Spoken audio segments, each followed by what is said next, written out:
What's up, y'all? Welcome back to another video. Today we're going to be talking about controller sensitivity and advanced look controls. I'm going to explain controller settings, how to convert default to ALC, and then my own sensitivity. I'm going to break down these pretty quickly, so if you want more detail, I'll link a couple longer videos right in the description. Alright, so quick tip before I dive into the sensitivities though, if you have vibration on your controller and you think that you're kind of panicky in fights sometimes, go ahead and turn your vibration off. I found the sudden vibration when you weren't expecting it to be kind of jarring and messing with my own aim, so I turned mine off and no regrets. Takes a minute to get used to, but worth it in my opinion. Alright, back to sensitivity. The most important setting for controller is response curve. If you're not on ALC, you should be either on classic or linear.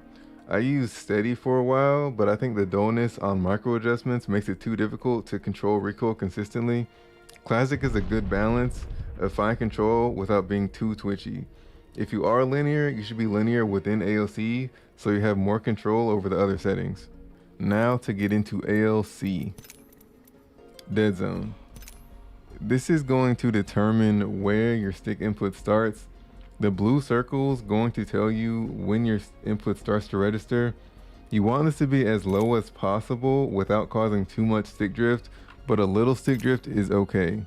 Outer threshold, this is going to determine what is considered your max stick input. You want it to be as low as possible too. Having a wide range of motion is also going to help your aim consistency. If you have any extra yaw or pitch, this is where it's going to activate, and this is that orange line on the edge. Response curve. This determines how sensitive your analog stick is across your range of input. Linear is going to be more consistent across the board. Classic gives you a little more room for error with micro adjustments, and linear is going to feel super twitchy if you're not used to it. It registers every bit of input on your stick. It might even give you a little more stick drift. For optic settings, this is just going to be a percentage multiplier on your sense. So something like 0.8 would be 80% of whatever your ADS sense is. Yaw speed is your left to right. Pitch speed is up and down. Remember, higher pitch speed is going to reduce how much you have to hold down to control vertical recoil. Extra yaw and pitch is a multiplier for your sense whenever you hit that outer threshold. Turning ramp up time and delay is going to determine how long you have to be in the outer threshold before your extra yaw or pitch kicks in. I like these at 0 for consistency, but if you want to turn quicker without changing your sense too much, you can adjust that here.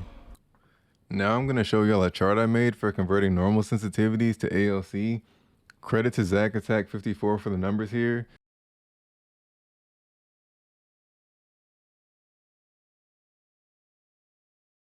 Okay, now for my own sensitivity.